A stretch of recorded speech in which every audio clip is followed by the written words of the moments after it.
Matthew Dennis, welcome to the podcast. Hi Sven, thank you for the invitation. Thank you. How are you today? I'm very well. Good to hear. Okay, so you've recently written a few papers about ethical issues related to digital well-being.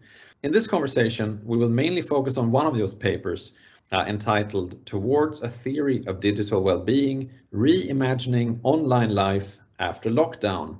And that was published in open access in the journal Science and Engineering Ethics.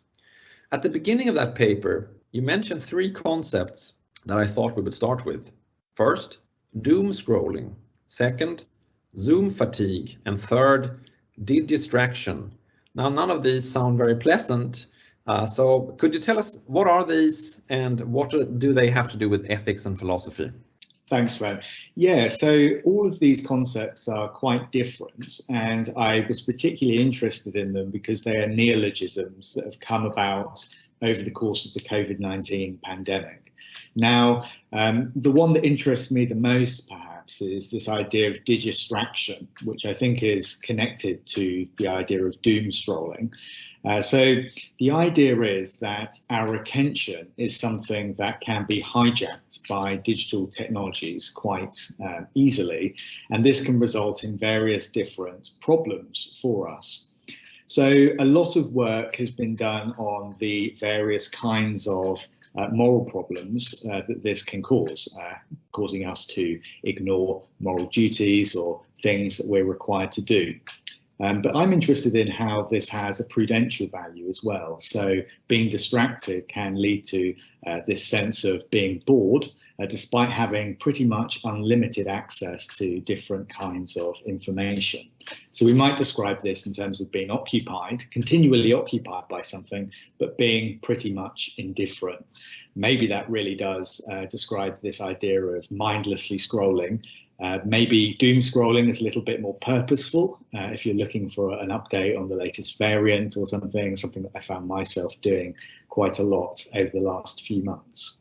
I think also the idea of distraction is, or could be thought of as something that is historically informed. Now, I don't know if you or the listenership to this will remember the opening to Nietzsche's Schopenhauer's Educator essay, where Nietzsche talks about two contemporary vices that he believes beset mankind. He talks about fear and laziness as these two character traits that are particularly indicative, exemplify vice in his age. I think for me, this kind of historically situated account is interesting because it's not fear and laziness that are problems for today. It's actually much more this idea of distraction, being continually distracted by something. Though if Nietzsche was writing today, I think maybe he might point to something to do with distraction or boredom. Yeah, that's interesting. I mean, people sometimes talk about the attention economy, which I think is maybe related to that. Now, you mentioned there at the beginning of your answer, or somewhere at the beginning of it, that you were interested in this topic from a prudential point of view, in terms of prudential value. And so this is about what we're calling digital well-being and the prudential value of that. So maybe one thing we should do is to try to define what exactly we mean by digital well-being. So how would you define that, and what do you understand by this expression? Thanks. Yeah, well, the first thing I'd like to say is that I don't really like the term digital well-being. It's sort of really something that I started working on and then have become increasingly dissatisfied with the term. I find it somewhat conceptually clumsy. I'm going to try and define it and then explain why maybe it could be useful. So basically, digital well-being designates how digital technologies affect our well-being. So how digital technologies affect prudential value. And we can compare prudential value to moral value or aesthetic value, for example. So prudential value is what is good for us. And if we wanted to think about this by way of an example, we could think about something like Susan Wolf's essay, Moral Saints. Now, if we think about it in Wolf's terms in this essay, Wolf talks about how there's a problem. She identifies the problem with the moral saints. and that is that they're overly committed to moral value at the cost of other sorts of values. She doesn't mention aesthetic, but she might mention prudential value. She might have something like that in mind. And I think when reading the Moral Saints essay, that is the thing that's sort of burning away there. What is the moral saint missing, even though they're completely devoted to these moral values? Well, it's something like they're missing something about their own well-being. Now, I wanted to say something about the digital technologies, and I think this is why the term digital well-being is slightly problematic, because it's introducing this idea of the digital as being particularly important. So we could talk about other types of well-being. If we have digital well-being, we could have dietic well-being, the sort of well-being to do with diet or health-related concerns, but we don't. We just use the term well-being. Now, why is this? Well, I think there are some good reasons for keeping this term digital well-being in mind. And one reason for this is that digital technologies, and I'm thinking here about ICT technologies, information and communication technologies specifically, and also I'd add to that, although that's a common term, ICT technologies, add to this idea of gaming technologies, which is really a new concept which really does affect digital well-being, and these sorts of technologies have become particularly important, and maybe I'll speak about those a little bit later.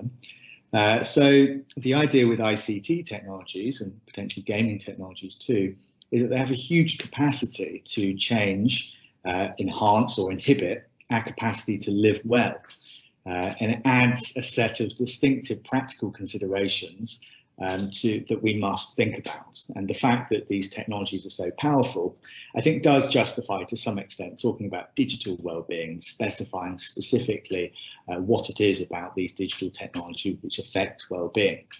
There's also a second reason, which I think, when starting to work on this topic, which has motivated me to keep using it. And I think this is something to do with how the term digital well-being serves an ecumenical function, insofar as it's a term that the empirical disciplines that study persuasive technologies and other kinds of the effect of technologies on our well-being, they use this. And I think when working on this topic of digital well-being, it really is the case that we need a multi-dimensional approach to it, because philosophers, although they have a venerable tradition of looking at human flourishing, so 2,500 years and counting, nevertheless, they're very badly equipped to study some of the quite radical effects that persuasive technologies can have on our well-being. And there's a huge amount of really fascinating work on this topic in disciplines like psychology and human-computer interaction. So I think by using the same term as other researchers in different disciplines, we can actually find more commonality. So although when we're talking about digital well-being, I think we're really talking about well-being, and then of course, how digital technologies affect this. Nonetheless, it's quite useful to use the term. Now, so you talked just there about what people in different fields think about when they think about well-being and digital well-being, and you also mentioned how philosophers approach this issue. Now, many philosophers who discuss well-being will tend to refer to some distinctions made in Derek Parfit's book, Reasons and Persons, from 1984. And so in one of the appendices to that book, Parfit distinguishes among hedonist, desire fulfillment, and objectivist theories of well-being. So the hedonist is someone who says that well-being has to do with pleasure and avoidance of pain, feeling good, basically. The desire fulfillment theorist says that it has to do with fulfilling one's desires, and the objectivist theorist would say that it has to do with having certain objective goods in one's life, such as friendship, wisdom, virtue, love, etc. Now, when you are approaching the topic of digital well-being, are you at all making use of these sort of Parfitian ways of classifying things? And how would you think that your way of thinking about digital well-being relates to that distinctions that Parfit makes between these three different things? Or is that not relevant to your particular approach? Yeah, thank you, Sven. I think it's a really great question. So I suppose I am a card-carrying objectivist theorist with some vaguely Aristotelian perfectionist tendencies. which means that I'm a pluralist about prudential value. So I think there are more than one thing that prudential value consists in, as opposed to the hedonist who thinks that it only consists in pleasure. I also think that satisfying one's desires for something is insufficient for what it means for that thing to be prudentially valuable. So just because we satisfy our desires for something doesn't mean to say that that's going to be conducive to our well-being. Now, of course, this requires a certain amount of defence on the part of the objective list theorist. But nonetheless, I think most people definitely in their practical lives are objective list theorists to some extent. I think hedonists and desire satisfaction theorists are quite thin on the ground. Now, how does this apply to digital well-being? Well, I think there are some kinds of tendencies within the tech community to privilege a conception of well-being which is definitely not objective list, that's more rooted in the idea of hedonism or desire satisfaction. Now, where can we see evidence of that? Well, one example might be how often people within the tech community will talk of just giving users what they want. It's about creating the right sort of algorithm or the right kind of computer interface so that users are going to be find what their desires are. They're going to find the answers to those things online. So that's a quite common occurrence, and of course anyone that's being involved, or I guess all of us who use online technologies regularly, will have found themselves in a situation where you've been given what you ostensibly want, but actually you look back and you regret the amount of time that you spent on YouTube, or you've been scrolling on Instagram, or you've been doom scrolling.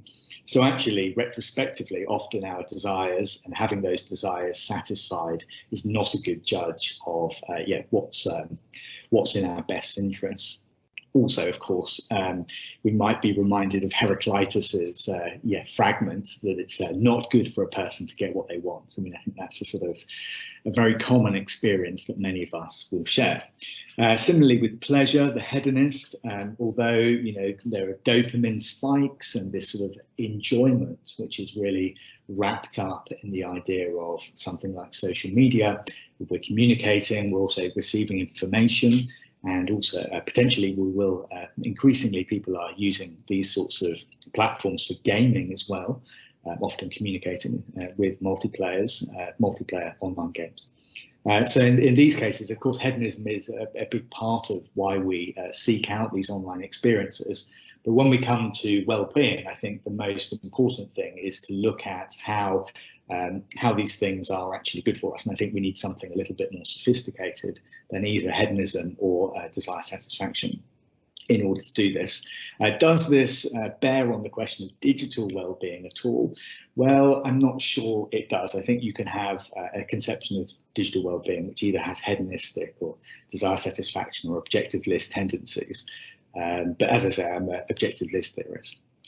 And so basically what you're saying is that, you could imagine someone who's a hedonist or a desire fulfillment theorist discussing digital well-being, but you would get more sort of, critical bite or something like that if you take up a more substantive theory of well-being. And so you can ask whether certain objective at least not non-subjective goods are achieved when you are online or interacting with digital technologies. Now, you also mentioned a little earlier that there is some existing literature, both in philosophy and in other fields, about digital well-being. And so maybe we can say something about that literature. And so, for example, what are some of the main approaches that people have taken to this topic of digital well-being in the literature? Yes, absolutely. So there's a kind of story to tell, actually. I think it's always interesting when you tell a story about the way the literature is developed, and partly because it maybe will help me frame my own project. It's kind of a loosely chronological story as people and academics have started working on this topic, not just philosophers, but psychologists, HCI theorists, all this sort of thing. So it really started with this idea, which is still around, but I think it's increasingly seen as not having as much currency as perhaps it once did. And that's this idea of digital disconnection. Maybe you've heard of this idea of a digital detox or the digital Sabbath, when you take the Sunday off and you don't use any online technologies. And this is still an important idea in lots of the self-help communities, the self-care communities to do with digital well-being. The idea is that you turn your device off, you put it in what's known as a Faraday bag, so it's completely sealed, and you won't be able to receive any messages, you won't be able to check your email, anything like that. And this is important, and I think it's still got a role, but nevertheless, unfortunately, or for better or worse, the sorts of societies that we are creating, it makes it very hard to function without access to your smartphone. So I can use my smartphone to, communicate with my friends, find a map so I know where I'm going to be in Amsterdam, or play a game with somebody, all sorts of things which are actually important. I can even use it to pay for a cup of coffee. So the idea of digital disconnection, I think, comes under threat because the smartphone is so useful. It's even been called a digital passport, and I think for very good reasons. It's the thing that you need to be able to go and do anything. So that was the first kind of wave of practical strategies to improve digital well-being. The idea is you need to moderate our use of smartphones and other sorts of digital devices. The second wave, I think, which is also very important, is to do with users' virtues and capabilities tied up with technology. So looking at the sorts of character traits that somebody might need to be able to moderate their use of technology, and to use it in a wise or an informed or a sophisticated way, not to be undiscriminating about one's use of technology, but to have certain character traits that moderate the use of that tech in important ways. And this is to do with the level of users. And I think, again, this is still very, very relevant and very, very useful. I think after this, there was a kind of, and I've written something on this recently with Naomi Jacobs, to do with designer virtues. So the character traits that people that work in technology companies should have if they're to design technology in the right kinds of ways. They're the sorts of capabilities that they should exhibit and express. And this is to do with an appeal to the idea that if you have certain character traits, then you're going to, your practical creative work is going to be guided by those character traits. So you're going to design in ways that are more ethical, and an appeal to these designer virtues or capabilities is important. Okay, so we're getting close to my own project now, which is this idea of repurposing persuasive technologies for digital well-being, which really comes out of a value-sensitive design framework. The idea being that actually the capacity of users or designers to moderate their use of technology, online technologies, is very limited, and we shouldn't overestimate that process. So what we have to do is we have to design the technologies that we use in order to give rise to digital well-being in a more passive way. So we're not requiring the willpower of users or requiring them to moderate their use. Technology is designed in a way that naturally leads itself to using technology in a way which doesn't harm somebody's digital well-being. So this is, maybe talk about that in a moment, a bit more. I think there is another sort of strategy or practical strategy that might be on the horizon. If we look ahead to, or if we look to China and the way in which they have started to regulate for digital technologies, I think we see a kind of, I suspect we see something of what might come eventually in some, no doubt, quite different form. That would be to do with China's ban on video games or severe limitations on how much these things can be used. So this first started in 2019, and last year, 2021, I think it was December or November, they made it more stringent. So now, if you're under 18, playing video games in China, you're only allowed to play on Friday, Saturday, Sunday for 1 hour. Or public holidays. So that's quite a very different sort of system. It's an advancement on what they had in 2019. And I think probably at some point, and if we look at the Frances Haugen, the whistleblower from Facebook, and her really informative testimony, It looks like that regulators are starting to take an interest, and why shouldn't they if we think that digital well-being is a really important part of what it means to live well. So I think we will see some regulation at some point. I think it's inevitable. Yes, and so you mentioned, among other things there, Naomi Jacobs, and so listeners who might be interested in her work can also check out an interview on this podcast that I did with her about what she calls capability-sensitive design, which I think partly overlaps with some of the topics that you just mentioned. Now, this was very interesting, this thing you mentioned about China. I was actually not aware of that particular development. Now, and you also mentioned Frances Haugen and regulation and so on. So let's maybe continue a little bit with this track of, what is being discussed outside of the sort of philosophy seminar room or outside of academia. And what about tech companies? Are they at all interested in digital well-being? And if so, what's their approach and what have they done? And how do they think, if they do, about well-being? Yeah, great. So, I think there is increasing interest, and now from 2018, tech companies really jumped on this idea of digital well-being. All of the major social media companies will have a digital well-being page.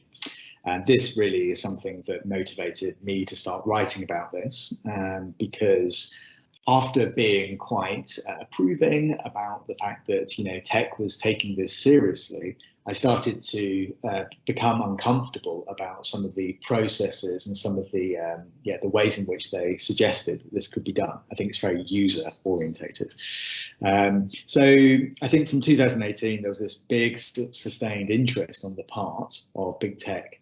I think it was partly motivated for quite self-interested reasons. And I think if we look at a company like Facebook or Meta, we can see why they started to take digital well-being very seriously, or one of the reasons at least, is that despite having an increasing number of users, so Facebook is still continuing to grow in users, nevertheless, the users that they really care about, and this is a particular demographic of highly privileged people who are young, educated, and have a large disposable income. These users were starting to log off, delete their accounts, #delete Facebook. And that's partly because of various fashion trends to do with it not being a cool platform to be on anymore, more the sort of thing that you're going to meet your parents or baby boomers are going to be on, rather than that you're going to communicate with your friends on. But also, I think it was really motivated by the fact that young people didn't want this kind of barrage of continuous content that was often seen to be quite meaningless. So I think this has really scared a company like Facebook for these reasons. So I think tech companies are taking it seriously. I don't think they are thinking about it deeply enough. And as I said before, I think the approaches that they are offering are quite user orientated. So that requires the users to take responsibility for their use of social media rather than the companies themselves taking responsibility for it. Yeah, and when you discuss that set of ideas in your paper, you discuss something you call the McDonald's model. So what exactly is the McDonald's model, and also what's wrong with it? Because you're also quite critical of it. Yes, absolutely. So it's a bit cheeky calling it the McDonald's model. I mean, there is another sort of comparison, and that might be with big tobacco a lot earlier in the 1960s, when that was starting to be, when smoking was starting to be regulated against.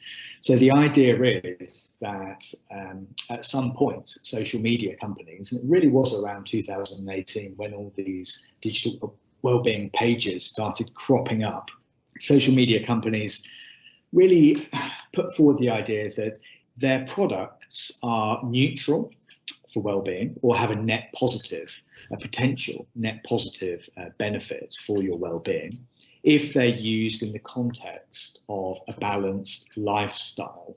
So the idea being that you can use Facebook, you can be on Instagram, you can snap every day, as long as you're doing other stuff, then this is going to not be bad for your digital well-being. It may even sort of contribute to it in some important way. Now, of course, this is quite similar to the sorts of machinations that pick out McDonald's as an example of this, would use when they were faced with some regulation. So the idea being that, having large amounts of saturated fats in the food, or high sugar or high salt levels, regulators were worried about this and were proposing to regulate the amount of these food, different sorts of salt, sugar, or fat in the food. So instead, fast food companies argued that actually these things are perfectly safe as long as they're used as a part of it, in the context of a balanced lifestyle. Now, part of the problem with this, I think, is that anybody that, or some people who eat fast food find it to be compulsive, if not physically addictive. And there have been lots of studies which have shown that actually, it's very hard to moderate one's use of fast food, and the responsibility for doing so really should be borne by the companies that are producing and selling the stuff, rather than put on the shoulders of users who are required to moderate their own use of it. So I came up with the idea of finding this sort of comparison informative with social media, insofar as if you look at all of the digital wellbeing pages that have sprung up since 2018, they often do talk about this kind of, oh yeah, you can be on Facebook, you can catch up with your friends, but you also need to go outside and play football and make sure you use the platform to meet up with people in real life, not just sit there mindlessly scrolling. So I think there is a comparison there. I also wanted to talk about it in terms of fast food rather than big tobacco, because I think with fast food, there is a sense in which fast food can be enjoyed as part of a healthy lifestyle, and the jury is somewhat out where, to the extent to which it is unhealthy, whereas tobacco really is so definitive. So I think social media, every so often I will come across a paper that will argue that actually, there's no statistical discernible effect on the effect of social media on well-being, and then obviously there's a lot of other stuff that says the opposite. So I think there's a split in the empirical literature, which is similar to fast food, as opposed to smoking and tobacco. It's pretty definitive that it's bad for you. So in your paper, when you criticize the McDonald's model, you then go on to talk about how to move beyond it.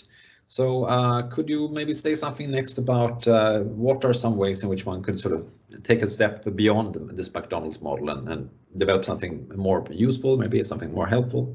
Yes, absolutely. So my idea is that, and I think this is something that has been mooted within the technology community, and even even within the NGOs that really are concerned about things like digital wellbeing. The idea that actually maybe technology should be designed in ways that actually make it more compatible with digital wellbeing, taking the burden off the users and just making it so it can be used in a way that sort of is naturally conducive towards digital wellbeing on the part of the user. Now, this seems really attractive, but it comes with some very difficult ethical problems. And as a philosopher, these really interest me. One example, to pick one of many, might be, especially if you are an objective list theorist, to do with autonomy. So most objective list theorists have some notion of autonomy on the list. It's definitely on my list. And if you have this notion, or if we have other notions that require autonomy, then you have to think about how designing social media in such a way that it sort of using persuasive technologies so that it bypasses our capacity for self-determination or free choice. This can actually be something that it impinges or impacts upon our ability to be an autonomous creature. That's a bad thing. So actually designing technologies in such a way that they are able to bypass, use persuasive technologies to bypass things like autonomy comes with its own ethical dangers. And that conversation needs to be had, I think, in the philosophical literature. And that's really what my current project is trying to contribute to in some small way, shape or form. And I wonder if that is a nice bridge to the next thing I wanted to bring up, namely the subtitle of the paper that we're talking about, which is Reimagining Online Life After Lockdown. And so what is your sort of positive vision about how to reimagine digital well-being? I mean, maybe not just in the post-pandemic world, but just in general. Yes, absolutely. So I think we really do need to reimagine what digital well-being is and the ways in which we will use these kinds of online technologies. I think partly, and this really goes back to the digital detox, this kind of literature that we can just turn our phones off and spend time with our family and, not have a phone at the dinner table, all of that sort of thing.